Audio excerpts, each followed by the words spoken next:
Hello friends, welcome back to my channel. कैसे हैं आप सब? आई होप कि आप सब अच्छे होंगे और अपना ध्यान रख रहे होंगे। और ये आफ्टर डिलीवरी ये मेरा फर्स्ट व्लॉग है। हाँ, इसके पहले अभी तक मैंने जितने भी वीडियोस डाले हुए हैं आपने देखा है कि कैसे मैंने कंसीव किया है और कंसीव करने के लिए मैंने कौन से ट्रीटमेंट लिए थे, कहाँ पे मैंने अपना ट्रीटमेंट कराया था, वो सारी रिलेटेड वीडियोस थी। और फिर मैंने इसके पहले भी एक दो वीडियोस डाली हुई हैं कि 36 वीक्स में क्या डॉक्टर ने मुझे बताया और मेरी क्या रिपोर्टें आई और डॉक्टर ने मुझे क्या कैसे कहा था कि किस दिन मुझे एडमिट होना है एंड किस दिन मेरी डिलीवरी होगी, क्या होगी, वो सारी वीडियोस मैंने डाली हुई है। और आफ्टर डिलीवरी आज लगभग 12वां दिन है मेरा और तब मैं ये वीडियो शूट कर रही हूँ क्योंकि अब जाके मैं थोड़ी सी स्टेबल हुई हूँ। मतलब जो आप सबको ये पता ही होगा कि मेरी जो डिलीवरी हुई है वो सी सेक्शन द्वारा हुई है, यानी कि ऑपरेशन हुआ है, नॉर्मल डिलीवरी नहीं है। और मैंने अपने किसी वीडियो में बताया भी था पहले ही कि मुझे पहले से ही पता था कि मेरा सी सेक्शन ही होना है, नॉर्मल नहीं होना है। तो जैसे कि पता ही कि सी सेक्शन में डॉक्टर आपको एक डेट देती हैं, उस डेट पे जाना होता है और सब कुछ प्रोसेस जो होता है वो होता है। और इसके पहले की वीडियो में मैंने बताया हुआ है कि मैं हॉस्पिटल किस दिन एडमिट हुई हूँ और किस दिन मेरी डिलीवरी हुई है। तो आज ये मैं वीडियो सिर्फ एक छोटी सी अपडेट के लिए कि हाँ मेरी डिलीवरी हो गई है और मुझे क्या हुआ है वो बताने के लिए। तो 10 तारीख को मेरी डिलीवरी हुई है सी सेक्शन के थ्रू और 9 तारीख को ही मैं एडमिट हो गई थी। और मुझे जो बेबी हुआ है वो बेबी गर्ल हुई है, जी हाँ। और आप सबको वो इंस्टा पे तो आपको पता चल ही गया होगा, वहाँ पे मैंने डाली हुई है फ़ोटोज़। तो मुझे बेबी गर्ल हुई है और बाकी मैं इसी वीडियो में आपको थोड़ा बहुत बता देती हूँ कि सी सेक्शन के पहले क्या क्या प्रोसेस होता है। जी हाँ, जैसे कि मुझे मेरा 10 तारीख को सी सेक्शन होना था, तो उसके पहले एक दिन पहले ही डॉक्टर ने मुझे हॉस्पिटल में एडमिट करने के लिए बुलाया था, यानी कि मैं 9 तारीख को एडमिट हुई थी। 9 तारीख को लगभग मैं 2:30 से 3 बजे के आसपास मैं वहाँ एडमिट हुई थी। और 9 तारीख को कुछ खास नहीं हुआ था, सिर्फ मैं एडमिट हुई थी और उन्होंने मुझे कुछ मतलब कि एडवाइस दिया था कि अब आपको इतने बजे तक, रात के इतने बजे तक आपको कुछ खा पी लेना है, जैसे कि रात के 9 साढ़े 9 बजे तक जो भी आपको खाना पीना है वो आप खा पी लीजिए। फिर आपको उसके बाद 10 साढ़े 10 बजे तक आप पानी पी सकती हैं। उसके बाद साढ़े 9 बजे के बाद आपको खाना नहीं है और साढ़े 10 11 बजे के बाद आपको पानी भी नहीं पीना है। जी हाँ, ये मुझे सिर्फ बताया गया था 9 तारीख को। और जैसा कि मुझे थायराइड की भी प्रॉब्लम है तो उन्होंने कहा था कि सुबह आप मॉर्निंग में, यानी कि 10 बजे की मॉर्निंग में आप सिर्फ थायराइड की मेडिसिन एक सिप पानी से ले सकती हैं बस। और बाकी आपको पानी बिल्कुल भी नहीं पीना है। रात 9 तारीख की रात के 10 या 11 बजे के बाद पानी की एक बूंद नहीं लेना है। तो 9 तारीख को जो मैं एडमिट हुई थी वो तो मुझे लगा कि सिर्फ उन्होंने मुझे ऐसे ही एडमिट कर लिया। उस दिन कुछ काम, उस दिन मतलब कोई भी मेरी ज़रूरत नहीं थी, बट डॉक्टर ने कहा था तो मुझे एडमिट होना ही था। तो ये प्रोसेस था। बाकी 10 तारीख को सी सेक्शन डिलीवरी के पहले क्या क्या प्रोसेस हुआ वो भी मैं आपके साथ इसी वीडियो में शेयर कर रही हूँ। तो 10 तारीख को जैसा कि उन्होंने मुझे टाइमिंग बताया था कि 10:30 बजे के बाद ही, मतलब कि जो भी ऑपरेशन है वो 10:30 बजे के बाद ही होगा, यानी कि 11 बज ही जाएगा, उसके बाद ही होगा। और हम लोग भी जैसे ऑपरेशन था सब कुछ पहले से ही पता था, तो मेरे घर में भी जो हमारे पंडित जी हैं उनसे पूछ लिया गया था कि 10 तारीख को टाइमिंग, मतलब कि कोई अच्छा समय कब से शुरू हो रहा है, कितने बजे से शुरू हो रहा है। तो उन्होंने भी बताया था कि हाँ, मतलब कि 11:30 बजे के बाद 2:30 बजे तक अच्छा समय है, सही समय है। और 10 तारीख को जो है वो मूड वूड भी नहीं था, तो इसलिए हम लोगों ने 10 की डेट चूज़ की थी। तो 11:30 बजे के बाद उन्होंने कहा था किसी भी समय हो तो सही है। तो सब कुछ वैसे उन्होंने मुझे 10 तारीख को सुबह मॉर्निंग में जो वीगो लगता है, मतलब कि सब यहाँ पे हाथ पे लगाती हैं जिससे कि ग्लूकोज या फिर जो भी उनकी दवाइयाँ होती हैं वो हमारी जाती, क्योंकि हमने रात से पानी वानी नहीं पिया है और फिर पूरा दिन भी हमें कुछ भी नहीं मिलने वाला था, ना पानी ना खाना, कुछ भी नहीं मिलने वाला था। तो वो उसके थ्रू यहाँ हाथ पे लगाती हैं और वो दवाइयाँ हमारे अंदर जाती रहती हैं। तो वो 10 की मॉर्निंग में मुझे लग गया था, 7 बजे वो मुझे लग गया था, वो लग गया था। और फिर वो 11 बजे क्या करती हैं कि वो बीच में वो लोग आ रहे थे, बीपी ऊपी चेक कर रहे थे, ये सब चेक कर रहे थे, वो तो हो रहा था। बाकी 11 बजे डॉक्टर आई और मैंने जो कपड़े अपने पहने थे उसे चेंज करवा के उन्होंने हॉस्पिटल के कपड़े मुझे दिए, वो मैंने पहना। और फिर मुझे जो वहाँ का ओटी था वहाँ पे ले जाने के लिए वो 11 बजे आए। तो उस समय की क्या स्थिति थी पता नहीं क्यों, बस किस रीज़न से मुझे नहीं पता, बट मुझे काफ़ी ज़्यादा रोना आ रहा था। पता नहीं क्यों मेरे अंदर ऐसी फीलिंग चल रही थी कि मैं ऑपरेशन थिएटर में जा रही हूँ फर्स्ट टाइम। मैं वहाँ से बाहर निकलूँगी कि नहीं निकलूँगी, मैं मेरा जो भी बच्चा होगा मैं उसे देख पाऊँगी कि नहीं देख पाऊँगी। ऐसा तो नहीं कि मेरे साथ कुछ गलत हो जाएगा और मैं ही नहीं बाहर आऊँगी। मतलब मेरे दिमाग में अजीब चीज़ें। और मेरी मेरी मम्मी, मतलब कि मायके से मेरी मम्मी भी उसी समय तुरंत जस्ट पहुंची थी हॉस्पिटल में, और उन्हें देख के तो जैसे मुझे और भी ज़्यादा रोना आ रहा था। मतलब मैं कुछ उस समय कह नहीं पा रही थी, बट वो अजीब, वहाँ जाने से पहले मेरे साथ अजीब सी क्या फीलिंग मेरे अंदर चल रही थी मुझे नहीं पता। बस मुझे ये लग रहा था कि मैं बाहर आऊँगी कि नहीं आऊँगी। मुझे बस यही डर था कि मैं अपने बच्चा जो भी मेरा होने वाला है मैं उसे देख पाऊँगी कि नहीं देख पाऊँगी। मुझे काफ़ी ज़्यादा रोना आ रहा था। तो डॉक्टर ने सबने कहा कि अरे क्यों रो रही हो, मतलब सबने समझाया। फिर वो मुझे लेके गए अंदर। काफ़ी मतलब कि ओटी के ऑपरेशन थे, जहाँ पे मेन ऑपरेशन होना था उसके पहले उन्होंने मुझे आधे घंटे एक और उसके मतलब कि पहले ही रूम वूम था, उनका स्पेस था ऑपरेशन, मतलब ओटी के अंदर ही काफ़ी बड़ा स्पेस था। वहाँ उन्होंने मुझे रखा आधे घंटे तक, और मेरे दूसरे हाथ में भी एक मतलब कि वो जो वीगो लगता है उसको लगाया, यानी कि मेरे दोनों हाथ में लग गया था। तो मैंने पूछा कि दूसरे हाथ में क्यों लग रहा है, तो उन्होंने कहा कि इन केस मतलब होता है कि ब्लड कमी हो जाती है, कुछ होता है, कोई भी कंडीशन होती है तो उसके लिए हम लोग पहले से ही लगा के रखते हैं। और दोनों में ही जो भी दवाइयाँ चढ़ रही थी वो दोनों में ही लगातार चढ़ रही थी।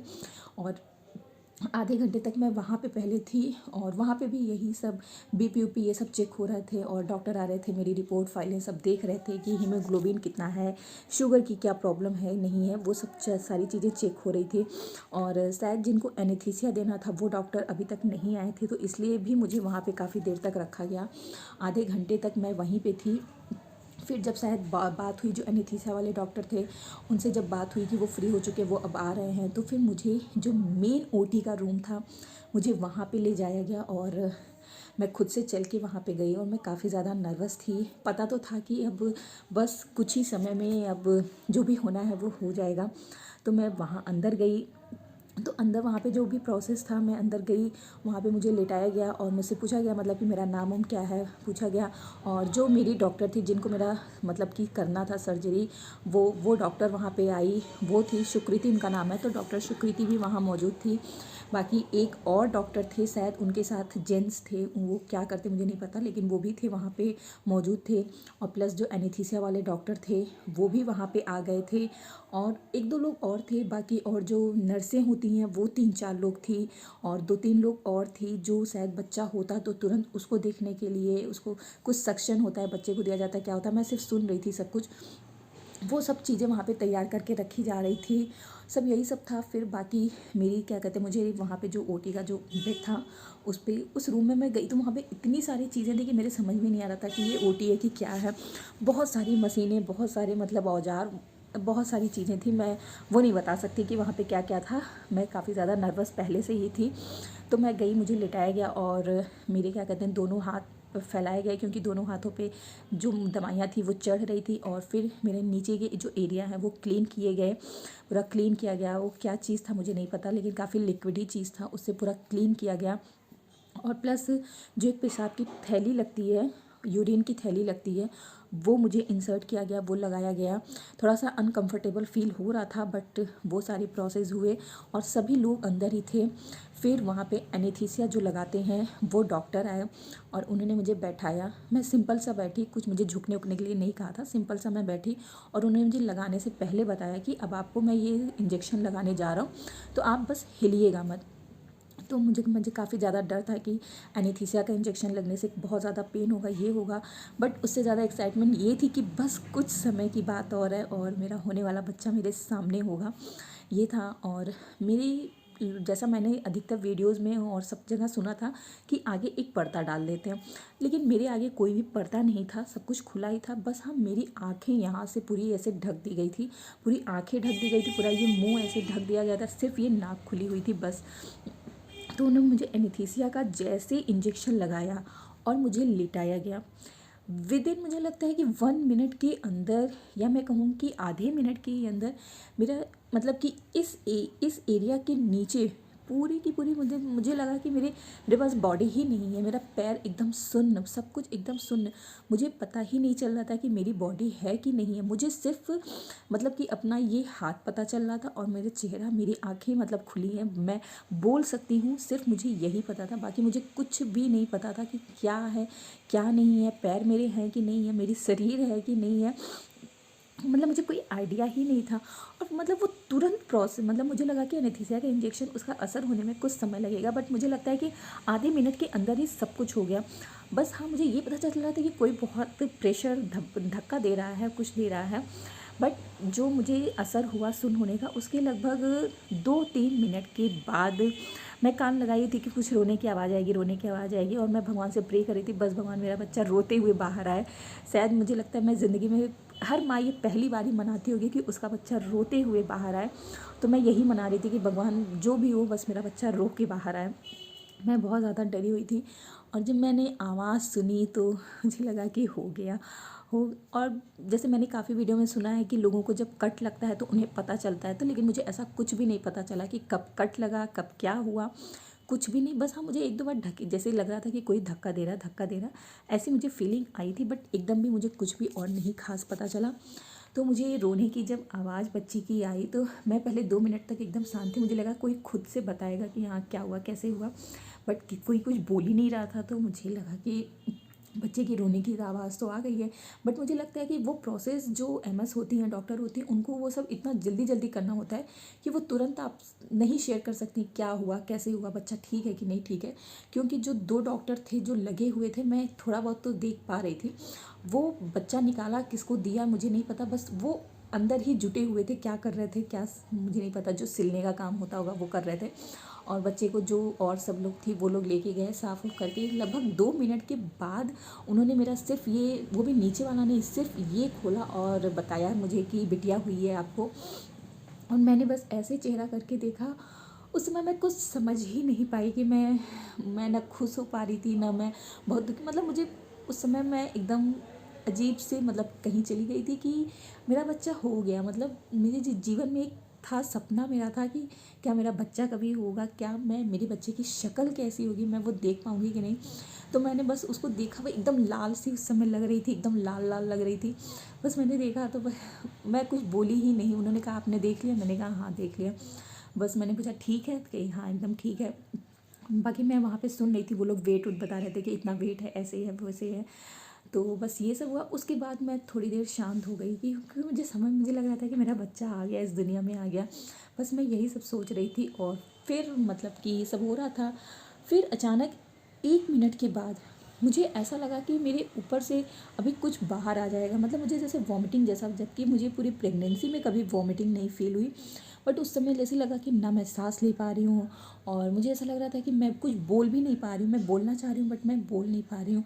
और मुझे लग रहा था कि मैं अभी मुझे वॉमिटिंग हो जाएगी, अभी मुझे उल्टी हो जाएगी कुछ। मैं बहुत ज़्यादा घबरा रही थी। तो मैंने उनसे कहा कि मैम मुझे बहुत ज़्यादा घबराहट हो रही है, मैं एकदम सांस ही नहीं ले पा रही हूँ। तो वहाँ पे जो मेरे पीछे खड़ी थी, उन्होंने मेरे सीने में ऐसे ऐसे सुलाया, ऐसे काफ़ी उसको रब किया। फिर कुछ देर बाद अब ठीक लग रहा है। तो मैंने कहा कि नहीं, मुझे ऐसा लग रहा है कि मुझे अभी वॉमिटिंग हो जाएगी। तो उन्होंने कहा कि ऐसा कुछ नहीं होगा, आप घबराइए मत, सब ठीक हो जाएगा। मतलब ऐसा ही था। फिर थोड़ी देर बाद थोड़ा सा अच्छा फील हुआ, 5-5 मिनट बाद थोड़ा अच्छा। बट जो बेबी होने के बाद भी मैं वहाँ पे 10 मिनट तक वैसे ही लेटी रही। और 10 मिनट तक वो सब डॉक्टर क्या कर रहे थे मुझे कुछ पता ही नहीं चला। 10-15 मिनट तक जो भी उसे स्टिचेस दे रहे होंगे वो पूरा काम चला। और फिर मुझे क्या कहते हैं कि जो भी वहाँ पे नर्सें थी, वो सब जो भी नीचे लगाना वगाना था, पैड वैड, वो सब उसी समय लगा देती हैं। तो वो सब किया, बाकी पूरा क्लीन व्लीन किया। तो मुझे देखिए, मुझे नीचे कुछ भी नहीं पता चल रहा था कि नीचे क्या हो रहा है, बट हाँ हो रहा था। मैं आधे घंटे तक ओटी में ही थी। और फिर मुझे एक जो टेबल थी उससे उठा के दूसरे उस पर किया गया, जिसमें मुझे मतलब मेरे रूम में ले जाया जाता। तो मुझे उस पर किया गया। बट मुझे फिर उन्होंने आधे घंटे तक अपनी ऑब्जर्वेशन में रखा था कि कहीं मुझे कोई और दिक्कत तो नहीं हो रही है। तो मेरा सब कुछ प्रोसेस होने के बाद भी आधे घंटे तक मैं ओटी में ही अंदर में थी, मतलब ओटी के मेन रूम में नहीं थी। लेकिन जैसे मैंने बताया कि पहले उन्होंने मुझे आधे घंटे जहाँ रखा था वहीं पे ले जाके मुझे फिर रखा। और फिर कुछ देर बाद, लगभग 15-20 मिनट बाद, मेरे घर के जो लोग थे उनको एक एक करके भेजे कि हाँ जाइए आप मिल सकते हैं। तो सब आए, मेरे हस्बैंड आए, मदर इन लॉ। मैंने फिर मेरी मम्मी भी आई थी तो मैंने उनको बुलाया, उनसे मिला। बट बस वो फीलिंग ही कुछ और थी। मैं समझ नहीं पा रही थी कि मैं खुश हूँ, मैं क्या हूँ, मुझे नहीं समझ में आ रहा था। जैसे मैंने कई लोगों का सुना है कि वो काफ़ी ज़्यादा खुश हो जाते हैं, बट मुझे उस समय समझ ही नहीं आ रहा था। मुझे पता नहीं क्यों रोना आ रहा था मुझे। मैं खुश भी बहुत थी कि मैंने जिसका इतने दिन से, मतलब शादी के 2 साल बाद से मैंने जिस चीज़ का इतना बेसब्री से इंतज़ार किया कि मेरा बच्चा हो, मेरे बच्चे की शक्ल कैसी होगी, मेरा बच्चा कैसा होगा, जिस चीज़ का मैंने इतना इंतज़ार किया, वो चीज़ मेरे सामने थी, वो समय मेरे सामने था, वो पल मेरे सामने था। मैं हमेशा ये सोचती थी कि जब भी मेरा बच्चा होगा, वो समय कैसा होगा, वो पल कैसा होगा, वो घड़ी कैसी होगी, मैं हमेशा ये सोचती थी। और मुझे उस समय ये लग रहा था कि वो समय आ गया, वो पल आ गया, वो घड़ी आ गई, सब कुछ आ गया। बट पता नहीं क्यों बस आँख में जैसे आंसू था। जो भी मेरे हस्बैंड मुझसे मिलने आए, तो उस समय भी मेरी आँख में आंसू था, और मेरी मदर इन लॉ भी आई, मेरी मम्मी भी आई मिलने। बस मेरी आँख में आंसू था, मैं और कुछ भी नहीं समझ पा रही थी। और शायद वहाँ पे लोगों को ये भी लग रहा था कि ऐसा तो नहीं कि मुझे बेटी हुई है, इस वजह से मैं बहुत दुखी हूँ। तो देखिए, ऐसा कुछ भी नहीं था। मुझे तो एक बच्चा चाह रहा था, मुझे बच्चा मिला, बट मुझे रोना आ रहा था। मुझे क्यों रोना आ रहा था, मुझे ये खुद ही नहीं समझ में आ रहा था। बल्कि बाद में मैं खुद सोच रही थी कि मैं रो क्यों रही थी। मुझे तो यही नहीं समझ में आ रहा कि मैं रो क्यों रही थी। और अभी भी मैं आप लोग से अपनी फीलिंग शेयर कर रही हूँ, तो मुझे यही लग रहा है कि मैं उस समय रो क्यों रही थी। क्या मैं सच में खुश नहीं थी, या फिर मैं इतनी ज़्यादा खुश थी कि मैं अपनी फीलिंग किसी से शेयर नहीं कर पा रही थी, या फिर वाकई में मतलब ये था कि मुझे एक अंदर से था कि मेरी बेटी हुई है, अब मैं उसके साथ, मैं उसको कैसे पालूंगी, मैं इसे क्या करूंगी, मैं उसको अच्छे से पाल पाऊंगी कि नहीं पाल पाऊंगी। और मेरे दिमाग में मतलब उस समय हज़ारों लाखों चीज़ें चल रही थी। शायद कोई भी औरत उस समय ये सब नहीं सोचती होगी, वो सिर्फ अब खुश होती होगी, या फिर मतलब अपनी खुशी जाहिर करती। बट मतलब जैसे मुझे पता चला कि मुझे बेटी हुई है, मेरे दिमाग में हज़ारों लाखों चीज़ें चलने लगी। मैं उसके लिए एक सही माँ बनूंगी कि नहीं बनूंगी, मैं उसकी परवरिश सही करूंगी कि नहीं करूंगी, मैं उसे सही से पाल पाऊंगी कि नहीं पाल पाऊंगी। मतलब हज़ारों ऐसी लाखों चीज़ें मेरे माइंड में चल रही थी।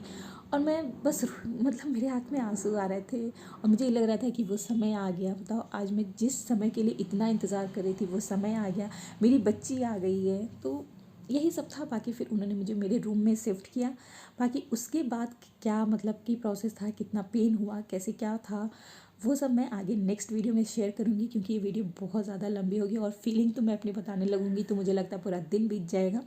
बस ये मेरा सी सेक्शन होने के पहले का पूरा जर्नी था, जो मैंने सोचा कि चलो आप लोग के साथ शेयर करती हूँ। वीडियो थोड़ी लंबी हो गई है, बट इट्स ओके। चलिए, आप लोग भी अपना ध्यान रखिएगा। फिर मिलूँगी नए वीडियो के साथ।